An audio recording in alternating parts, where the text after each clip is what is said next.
शुभ कर दुख हर पावन मंगलमय कर। आज ये प्रातः काल के पुनीत पावन प्रांगण में प्रभात की है पावनमयी वेला कितनी सुहावनी प्रतिबिंबित हो रही थी कि ये दृष्टान क्षेत्र अपने सुक्रिय रंग को रंजित कर रही थी। को ये उषा सुनहरे तीर बरसाती हुई ये लक्ष्मी के समान उदित हो रही थी कि दूसरी ये प्रकृति अपनी कलोनी के साथ कलोल कीड़ा करती हुई प्रकृति का प्रत्येक क्षण क्षण हंस रहा था कि ऐसे सुख का संसार स्थापित कर शनि शनि शांत सरोवर स्वर्ण शब्द के साथ हथेलियां करता हुआ भगवान शंकर की बाकी झांकी का दिग्दर्शन एवं सुधा माधुरी का पान कर रही थी।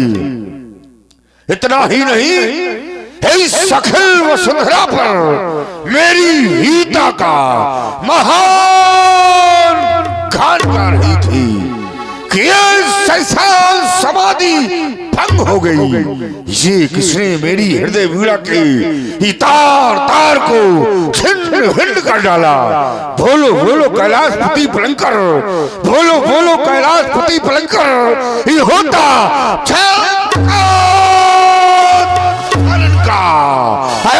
धैर्यधारी शीघ्र धैर्य धरो। ये उलझा हुआ प्रश्न ये उलझा हुआ प्रश्न शीघ्र तो सुलझाओ तुम। ये होता शांत और अशांत आज मेरा ये पिंड व्याधियां बना के ये पिंड व्याधियां बना के ये व्याधियां फिर ये रोकती है रास्ता तो दिखाओ ना। तुम्हारे सिवा कौन है मेरा दीनानाथ। सिवा की सुहाग बिंदु संकट तो हटाओ तुम। सिवा की सुहाग बिंदु संकट तो हटाओ तुम। किंतु ये क्या ये हुआ जा रहा ये है। ये युद्ध की चुनौती कौन दे रहा। ये पर्यायी बंदीजन भड़क उठे ये पर्यायी बंदीजन भड़क उठे। ये कौन कह रहा कि ये धनुष संभालो। ये कौन कह रहा कानों में एक सलाह धरा कानों को। लेकिन नहीं बल है तो मेरी भुजाओं में बल है तो मेरी भुजाओं में ये क्रोध है तो मेरी निगाहों में। हम तक ये दसों दिशाओं में जहां दृष्टिपात करता हूँ केवल रावण ही रावण दिखाई देता है। ज्ञान और विज्ञान का यही तो झांकता उदाहरण मैं हूँ। मैंने अखिल विश्व की समृद्ध को राम के अपने लंका में वैभव का केंद्र स्थापित किया। फिर ये देता कौन आदेश कि रावण सावधान। इस सावधान शब्द की पुनरावृत्ति मेरे मानस पटल पर आज बुझाएं मचलती है। ये भुजदंड फटते हैं ये हृदय विचलित हुआ जा रहा। फिर भी कौन कह रहा कि रावण सावधान। ये जन्मा कौन लाल ऊपर अरे जन्मा कौन लाल ऊपर ये गीत कान से गाया। ये सखल भवन पर ये किसने बात बचाया। ये कुछ चकित होते चच हमारे ये कुछ चकित होते चच हमारे ये मन सुन छाया। ये किसने सैंत जाई सीमा पर ये किसने सैंत जाई सीमा पर ये पटवाई घेरी ये आवरी ठगा थो नहीं क्या शोषण कर फिरी, क्या शोषण कर फिरी मेरी इस पावन सीमा पर, मेरी इस पावन सीमा पर ये खान खूट का नर्तन के साथ ये धर्म कहीं दिखाएं, ये धूधू करते दसों दिशाएं, ये प्रेम खान का दृश्य मरता ऊपर नीचे दाएं बाएं कौन मथरा सागर को ये कौन पी हाथ उसका पहला। अरे कालकूट पीने वाले भयंकर, अरे कालकूट पीने वाले भयंकर अब कैलाश छोड़, ये तेरी काशी का, ये तेरी काशी का बन गया सर पातक में है। तू ध्यान मग्न हो रहा उधर, तू ध्यान मग्न हो रहा उधर, ये सारा स्वदेश वीरान अब अपना विश्वास छोड़। अरे कालकूट पीने वाले भयंकर आप कैलाश हो, ये मैं स्वयं सरों में रोज भरूं, आप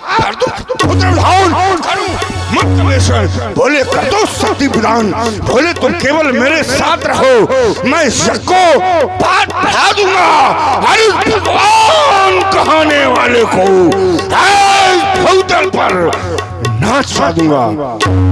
भगवान शंकर आप तो हमें हमेशा सत्यान दिया करते थे, सदुपदेश दिया करते थे, लेकिन आज रावण का मन विचलित क्यों? बोलो बोलो गुरछंद मौल, बोलो बोलो गुरछंद मौल, ये गिरजा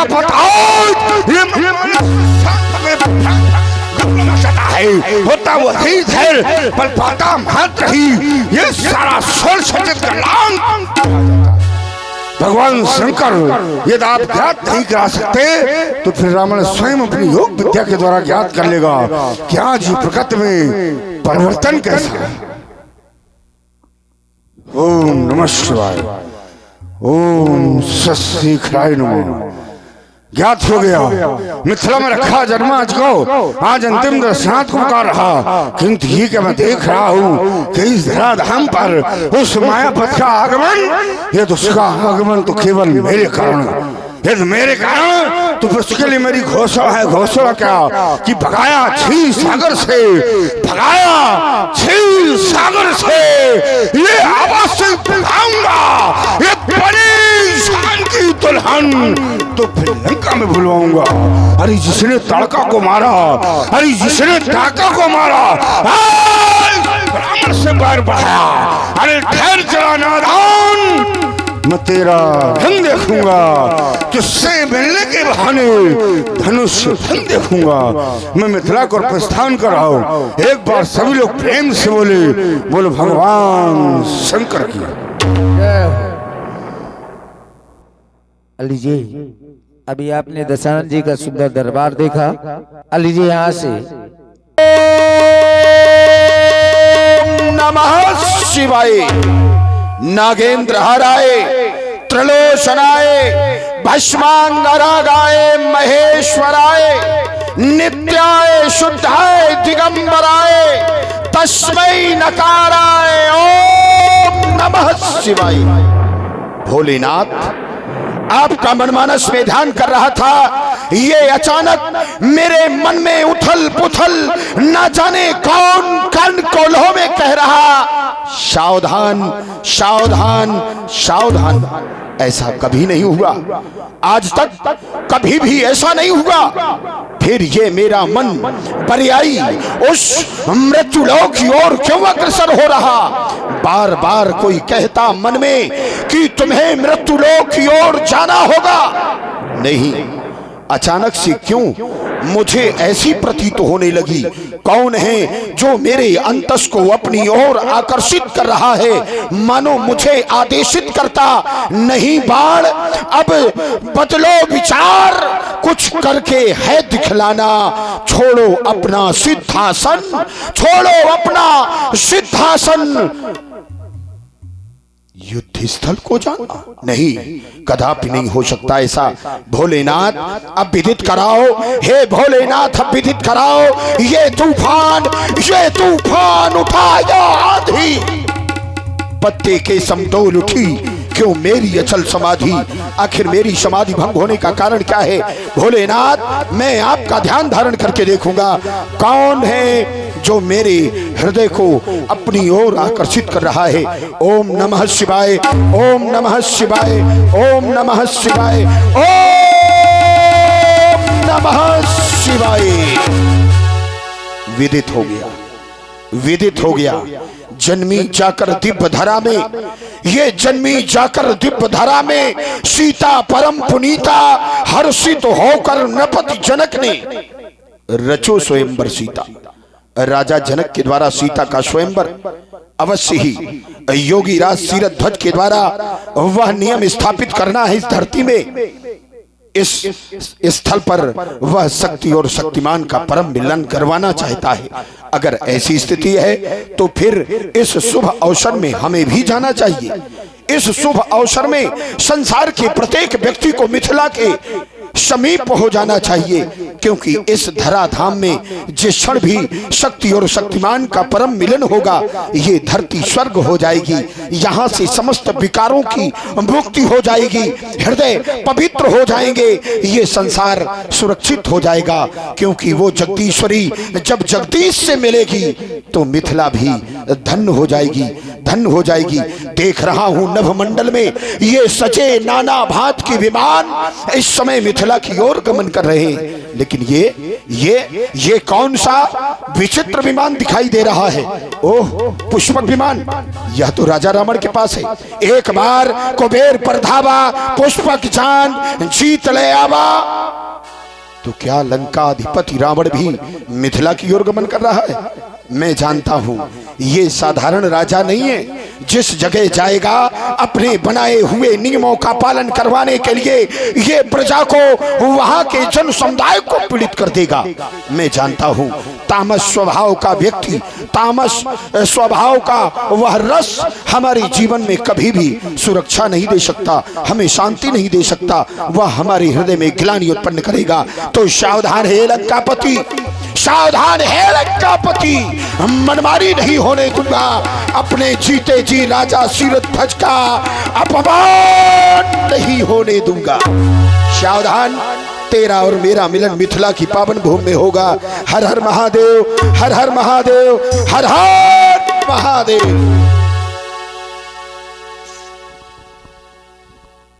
भोलेनाथ के पावन पिनाक बलिपुत्र बाणासुर का प्रणाम स्वीकार करें। ओम नमः शिवाय।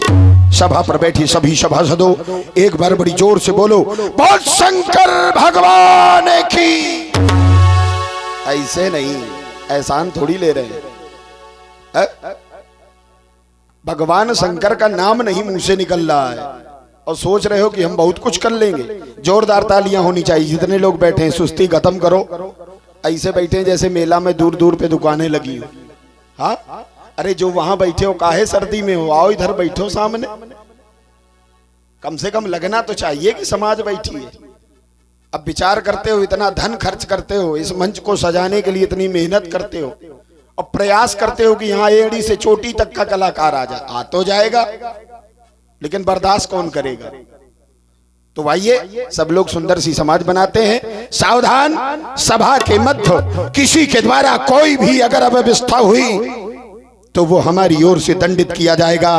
राजा जनक के पक्ष से हम मिथिला की व्यवस्था में व्यवस्थित होकर के सीता का पाणी ग्रहण संस्कार, धनुआ का खंडन स्वयं देखेंगे और सब मिलकर के देखेंगे। बोल शंकर भगवान की।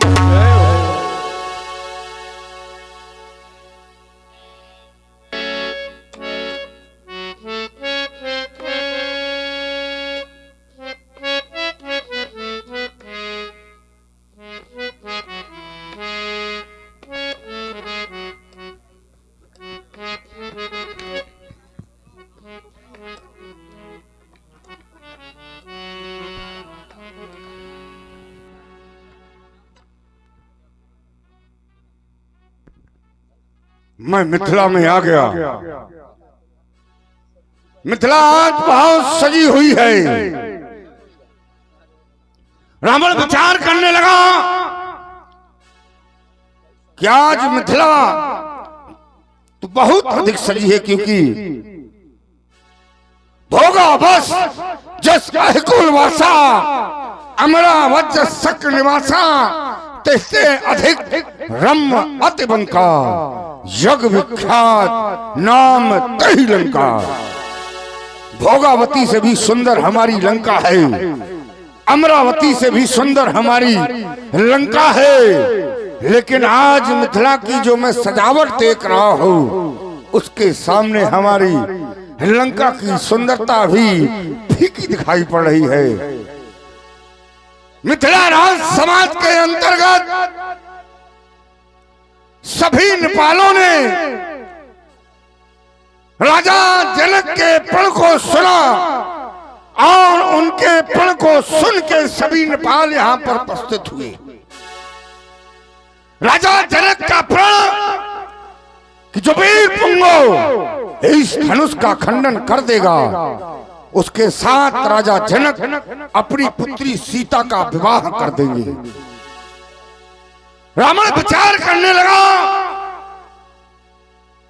कि राजा जनक तो ज्ञानी है, विज्ञानी है, योगी है, संत है, उसके द्वारा ऐसा प्रण किया गया। जास ज्ञान रव भवनिस नासा,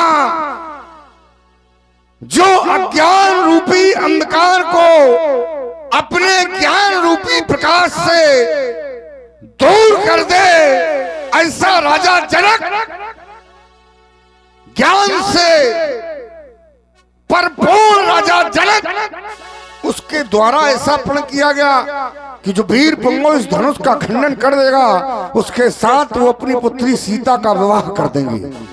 यहाँ पर सभी बैठे नेपाल भी जानते हैं, नप भुजबल विद से उधन राहु, करो कठोर विदित सब काहू।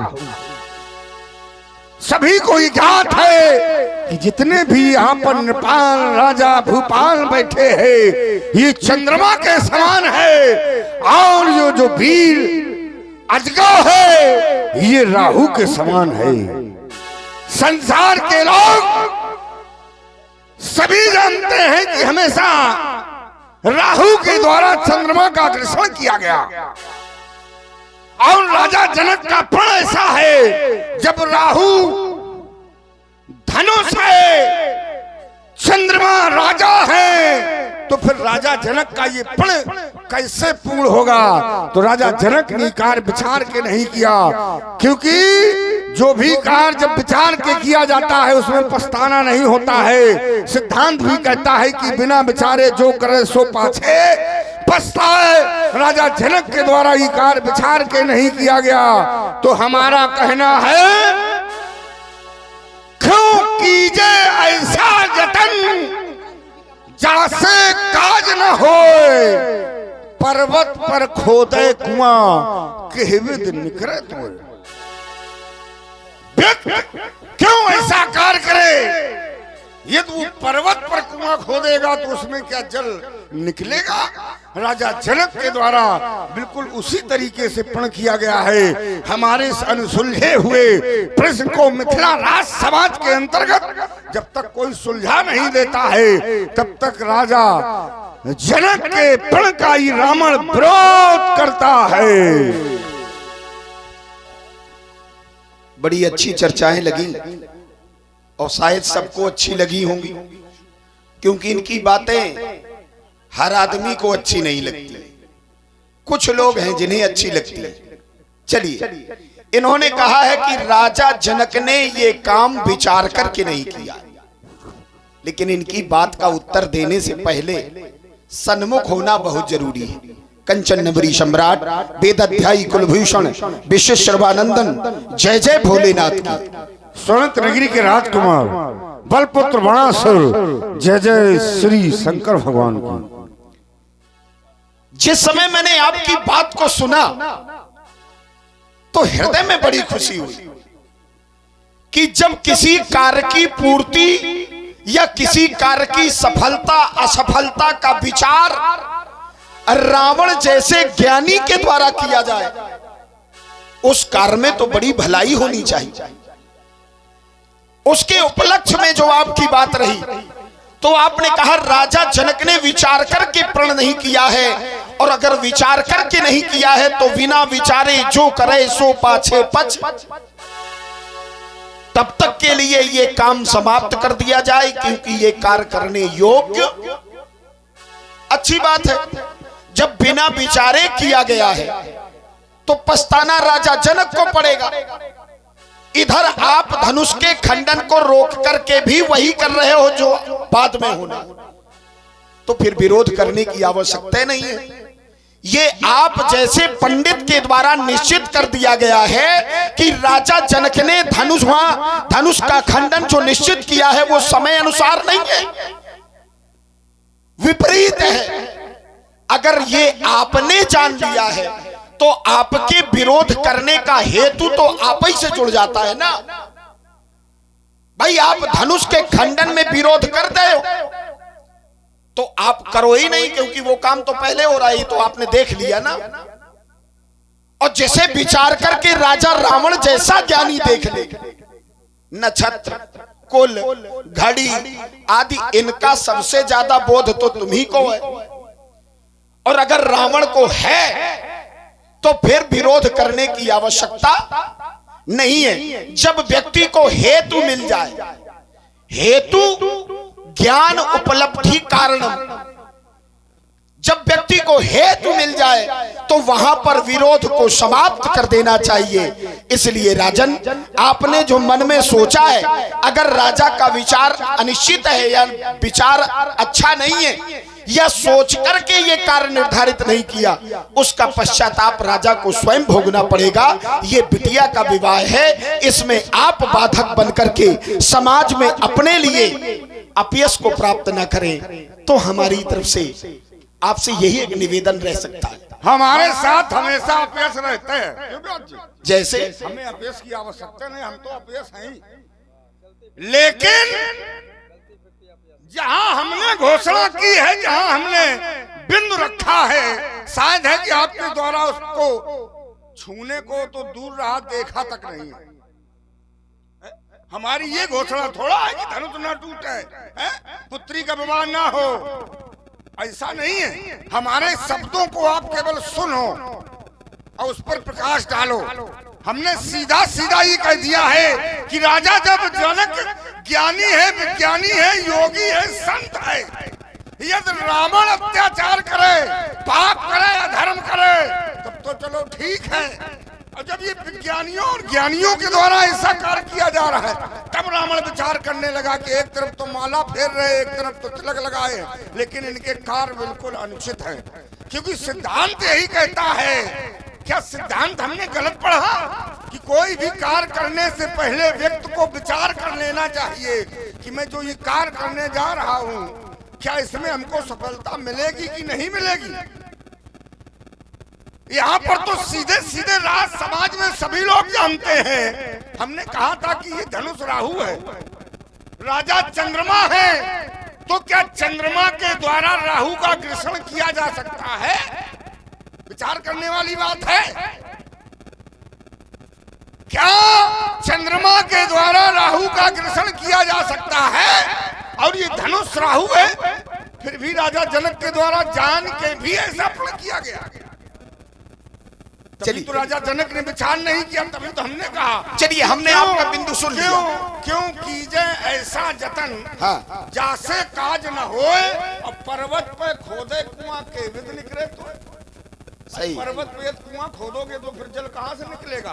तो ये विज्ञानियों के लिए, ज्ञानियों के लिए नहीं। महाराज, बड़ी अच्छी ये मिथिला के लोग यदि ये कह दें कि हम रावण के पाले के हैं, धनुष कल टूटता हो तो आज टूट जाए, हमें क्या लेना? बात पाले की नहीं है। देखिए महाराज, बिना सर पैर की बातें हमें तो अच्छी नहीं लगती हैं, बाकी दुनिया को लगती हो तो बात दूसरी है। हम तुमको आपने अपने बिंदु बोले, तुमने छुआ नहीं। मैंने आपसे पहले ही निश्चित कर दिया कि हेतु ज्ञान उपलब्धि कारणम। जब हेतु सामने दिखाई दे रहा है, आप समझिए, मैं आपको एक एक बिखेर करके दिखाई दे रहा हूं। अगर अधर्म हो रहा होगा तो क्या भगवान आएंगे? आपने कहा कि मैं तो चलता फिरता अपयश हूं। महाराज, हम भी बहुत खतरे के विचारों से आपको अब समझाने के तरीके ढूंढ लेंगे। क्या जैसे आपको समझ में आएगा हम वही प्रयास करेंगे कि आपको समझ में आ जाए। मैंने कहा था कि जब हेतु मिल जाए तो विरोध का कारण समाप्त हो जाना चाहिए। और हेतु क्या है? धनुष यज्ञ सुन। अगर राजा ने बिना विचारे किया होता तो क्या वो आते? जहां काम अधर्म का हो रहा हो, जहां काम अनुचित हो रहा हो, तो क्या ऐसे कार्यों में भगवान स्वयं आते हैं क्या? नहीं आते। लोग समझ गए होंगे, तुम तो नहीं समझोगे। दूसरी बात, राजा जनक ने बिना विचारे किया है तो पश्चाताप राजा जनक को होगा, तुम काहे मरे जा रहे हो? ये उत्तर नहीं है। आप रुक जाओ, पूरी बात सुन लो। इसका निष्कर्ष ऐसे नहीं हम निकालेगा। पूरी बात सुनिए, एकदम मजा आएगा। इसमें कई प्रश्न है ना। अभी तो आपका पहाड़ में कुआं खुदवा रहे हो, है ना, तो उत्तर आप अलग अलग प्रकार से देंगे। ऐसा थोड़ी कि जो आपने बना के रखा है कि यही होता है वही थोड़ी होता है। जब हेतु मिल जाए तो विरोध नहीं होता। मेरा बिंदु यह है कि जब हेतु मिल गया है तो विरोध नहीं होता। आपने कहा कि ये धनुष है राहु और राजा है चंद्रमा, कोई बड़ी बात नहीं व्यास जी। जब अंधेरा आएगा ही नहीं,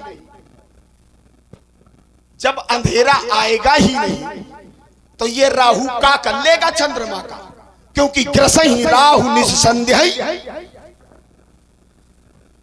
काम खत्म। जहां पर सबकर परम प्रकाशक जोई, राम अनादि अवधिपति, और जहां पर सूरज जगमगा रहा होगा वहां संध्या आएगी क्या? और संध्या नहीं आएगी तो यह राहु क्या उनको ग्रस पाएगा क्या? और नहीं ग्रस पाएगा तो होना ही होना है महाराज। बिना विचारे नहीं है, धनुष का खंडन तो होगा ही। देखिए, तुम्हारे द्वारा कहा गया जब अंधेरा आएगा ही नहीं, जहां तुम संकेत कर रहे हो वो भी चंद्रमा है। जैसे ऐसे थोड़ा की बात बना के निकल जाओ। सिद्धांत लो, राज समाज विराजत रूरे, उडगन गौ में जिम बहु पेरे, वो भी चंद्रमा है। और हमारा फिर वहीं पर पुनः है, जब राहु धनुष है तो फिर चंद्रमा रूपी राजा धनुष का खंडन कैसे कर देंगे? राजा जनक ने यही तो विचार नहीं किया, बोले अंधेरा आएगा नहीं। ऐसा कहीं हो सकता है अंधेरा आवे ना?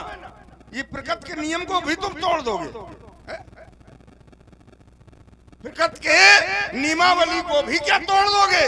जहां तुम संकेत कर रहे हो धनुष यज्ञ सुन, अब आगे हम नहीं बोलेंगे। देखिए, भावनात्मक खेल में प्रकृति को शामिल करने की आवश्यकता नहीं है। आपने यहां पर भावनात्मक रूप से ही राहु को दिखाया है। धनुष देखिए, प्रकृति की संध्या जो 24 घड़ियों का क्रम है वो प्रकृति का है। मैं उस पर कोई छेड़खानी नहीं कर रहा हूं, लेकिन आपने जो एक आध्यात्मिक प्रकृति बनाई है, जो एक आध्यात्मिक धरातल बनाया है, तो मेरा तो सीधे कहना है, इसी पर जोर करिए थोड़ा सा कि राहु अगर ये है तो राहु चंद्रमा को क्यों ग्रस पाएगा जब संध्या हो? ग्रसहि राहु निस्संदेह पाई। और जहां पर सूरज जगमगा रहा है, जहां पर सूरज जगमगा रहा है, सबकर परम प्रकाशक जोई राम अनादि अवधिपति सोई, तो वहां पर संध्या नहीं आएगी। और जब नहीं आएगी तो धनुहा का खंडन होगा। ये राहु कुछ नहीं कर पाएगा। समस्या केवल यहाँ पर है कि राजा जनक के द्वारा जो प्रण किया गया है वो केवल राजाओं के लिए ही किया गया। जहां तुम संकेत कर रहे हो क्या उनके लिए किया गया? ना, एक क्षण पूरी बात। राजाओं के लिए है ही नहीं। तो फिर ये क्या है? बोले बंदी बचन बर, सुनो सकल महपाल। महपाल क्या है? ठीक, देश देश के भूपत नाना। भूपत क्या है? ये आए सुन जो हम प्रठाना।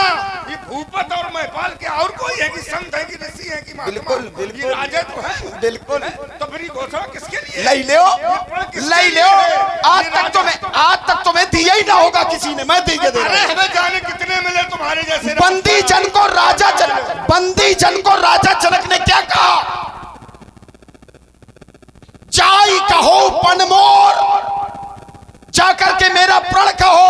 और प्रण क्या है? सोई पुरारी को दंड कठोरा, राज समाज आज जेही। राजा नहीं, जेही कोई भी। तो फिर देखिए वहीं पर ले लो, फिर तुरंत फिर मैं पुनः वही अर्धांगिनी। जिस प्रकार जिसके द्वारा, राजा के द्वारा नहीं। जहां तुम संकेत कर रहे हो फिर मैं वहीं पुनः पर चोट कर रहा हूं। आ जाओ। कि उसको भी चंद्रमा कहा गया है और चंद्रमा पर फिर वही बिंदु है कि चंद्रमा राहु का ग्रसन करेगा। राज समाज में उसको भी चंद्रमा कहा गया है। कहते कोई मिले नहीं, हमें जाने कितने तुम जैसे मिले हैं। अरे गलत लोग मिले हैं। तुम तो कुछ नहीं हो, हैं? जिसके नाम का डंका बज रहा है वो भी सामने आने से कतराता है। हाँ। समझ लो। हाँ, डंका लंके में बसता है ना। अरे हमारा डंका लंका मस्ता है। बस। ब्रह्म श्रेष्ठ लक्तनधारी, दसमुख बसवर्ती नर नारी, वरुण कुबेर पवन जम काला, भुजबल जितो सकल दिक्पाला, आयुष करें सकल भयभीता, हम नमय आए नित शरण बनीता, भुजबल विश्व बस कर राखिस को न स्वतंत्र, मंडली कमल राम राज करे। निज मंत्र 16 दूनी 8 वाला पाठ पढ़ाना कहीं और। अच्छा निज मंत्र, लेकिन ये नहीं बताया कि जहां गए हैं वहीं से मार खा के चले आए। जहां गए हैं वहीं मार खा के चले आए। एक जगह गए तो कांख में दबा लिया गया, और दूसरी जगह गए तो घुड़सार में बांध दिए गए, अब तीसरी गए तो पता नहीं क्या क्या हुआ। तो ये नहीं बताया जा रहा। राज करें निज मंत्र, आपकी बात यहीं समाप्त हो जाती है। निज मंत्र, अपने मन का राज करें। तुम कहीं के राजा नहीं हो, तुम्हारे पिताजी कहीं के राजा नहीं थे, तुम जबरदस्ती के राजा बने हो, अपने मन का कर रहे हो। क्यों? क्योंकि जब ओले पड़ रहे होते हैं, जब ओले की वृष्टि होती है, ओलावृष्टि होती है, तो जो बुद्धिजीवी व्यक्ति होते हैं सर को बचा लेते हैं, और जो मूर्ख होते हैं वो सर फुड़वा लेते हैं। तो ओले की तरह हो, तुम्हारा कोई भरोसा नहीं है। हमारा तेज हवा चली तो घुल के पानी हो जाओगे। ऐसे सोचने से कोई बात थोड़ा हो जाती है। मन में विचार कर लो। निज मंत्र तुम तो पहले सोच बैठे हो। तेज हवा चल जाएगी और तुम गिर जाओगे। रावण कहते तुम राजा नहीं, हम तो राजा नहीं, हम राजाओं के राजा यानी महाराजा हैं। जबरदस्ती में, अब जबरदस्ती, ईमानदारी में नहीं, जबरदस्ती। इतनी अर्धालियां पर ढाली जाने कितने बस में है। बोले अब तुम हो नहीं कुछ, तो अब जब कुछ है ही नहीं तो फिर कान खोल के सुन लो। मैं शंकर का परम भक्त, हो सकता कभी हताश रही अवरोध बना जो भी मेरा, इसका दूसरी सांस रही। किस मैया ने जन्मा नहर मुझसे टकराने वाला, मैं लाल सिंघनी का जाया रुधिर पान करने वाला, गिरजा दे आशीष संग पर चढ़ी भवानी, और धन के सीतने वीर जांप से भटमानी, ये रखा नहीं विश्व में मैंने आंख उठाने वाला, किस मैया ने जन्मा नहर मुझसे टकराने वाला। बहुत बढ़िया। अच्छा ये बताइए, जो होता है वो इस तरह बताता है, जो होता है वो इस तरह बताता है जैसे ये बता रहे हैं, मैं ये कर दूंगा, मैं वो कर दूंगा, मैं ये कर, ऐसे बताता है। विश्व बस राखिस को न स्वतंत्र, मंडली के मन राम राज करत निज मंत्र। तुम्हें दुनिया जानती है, लेकिन फिर भी तुम अपने बल का प्रदर्शन इस प्रांगण में करके इस कार्य में अवरोध पैदा करने का काम कर रहे हो। तो सावधान, ये करजू तो प्रलय का पयोद भभक उठे, तरजू तो शत्रुओं के सीने फट जाएंगे, ये मारू तो फौकार, ये फड़ंसी फटने लगे, टक्कर के लगने से पहाड़ टकराएंगे, दृष्टि पड़ते रबदिन में मलिन हो, पक्के प्रहार धरा जीव अकलाएंगे, आरोप राम हो गया निशंक है मेरा मन, तो युद्ध स्थल में जाने के लाले पड़ जाएंगे। जाने कितने आए घोर घमंडी काले, और बाल भी वाका मेरा कर न सके, जब पड़े हमारे पाले। ये पहचानो इन प्रबल बुझाओं को, मैं वो भीषण ज्वाला हूँ। अरे ये न धसका दूं, अरे पिघला दूं बल सुलाओं को, ये अपने प्राणों की वर्षा से, ये चटके चट्टान, ये टूटे पहाड़, ये मही डोल उठाए, ये थर्राए से सरल चंडी की दहाड़, ये त्रिनेत्र लोचन विश्वनाथ सोए सुशंकर जाग उठे, ये लंकेश हिमालय पर चढ़कर ये दैलातू दसों दिशाओं को, ये पहचानो प्रबल भुजाओं को। ये ऐसे कौन मानेंगे? इन्हें केवल वही चाहिए, और उसी की भूख लेकर के ये जब निकलते हैं, केवल उसी की भूख लेकर के निकलते हैं। तो धनुहा का खंडन होगा, तुम लोग बिल्कुल निश्चित रहो, मैं इनके लिए पर्याप्त हूं, तुम्हें चिंता करने की आवश्यकता नहीं। काल काल की मैं ज्वाला हूं, इसका महासागर, प्रारब्ध का वेग हो भूषाल का चक्कर, जब तक हृदय में शांति है तब तक मलय हूं मैं, भर गया क्रोध से प्रलय हूं मैं, सावधान हे लंकापति, तुझको ये बतलाता हूँ, समझाता हूँ, मिथिला की धरती में तुमको याद दिलाता हूँ। नम्र भाव दिखलाओगे तो गले तुझे लगाऊंगा, नहीं काटूंगा तेरे 10 मस्तक, धौल में तुझे मिलाऊंगा। हो जा सावधान, हो जा सावधान राजा लंका के, ना सब करके दिखला दूंगा। एक क्षण भी युद्ध हुआ मिथिला में कह रहे तो रण में तुझे सुला दूंगा। कह रहे ये मानेंगे तो किसी की नहीं है? तुम चाहे जितना मनाओ, चाहे जितना समझाओ, हमने अपने बाप की नहीं मानी, हम तुम्हारी का मानेंगे। बस इसलिए ये मुझे न छेड़ो बाणासुर, युवान मेरा झेल सकोगे। अरे लड़न हिम मर्दानों से हीरा सिंहों तक अब खेल सकोगे। मैं महाकाल, ये विकराल भीषण लपटों की ज्वाला, मैं बिस्तर की फुंकार, ये धड़कता बिस्का तीखा प्याला, ये मेरे पैसे, ये जब हो जाता मान, इस महाबेगाधी को रोक सकेगा कौन? भीड़ में लड़ना शेर के लिए शोभा नहीं देता, इसलिए सभा पर बैठे सभी सभासदों, धनुआ का खंडन होगा। इनकी व्यवस्था हमारे हाथ में है। धनुआ के खंडन में कोई विरोध नहीं होगा। सावधान, सब लोग एक बार बड़ी जोर से जयकारा घोष करेंगे। या तो यहाँ भाग लो और या यहाँ से भाग लो, क्योंकि समय तुम्हारी प्रतीक्षा नहीं करता, तुम्हें समय की प्रतीक्षा करनी होगी। सब लोग बिल्कुल निश्चिंत होकर के एक बार बड़ी जोर से जयकारा घोष करेंगे। बोल शंकर भगवान की जय हो। मैं किस कार हेतु यहाँ पर आया था? बाणासुर की वार्तालाप ने अपना समय नष्ट कर दिया। मैं यहाँ पर आया था कि ताड़का को मारने वाला वीर नहार इस मिथिला की ओर आया है, सुबाहु को जलाने वाला वीर इस मिथिला की ओर आया है, मारीच को समुद्र पार फेंकने वाला इस मिथिला की ओर आया है।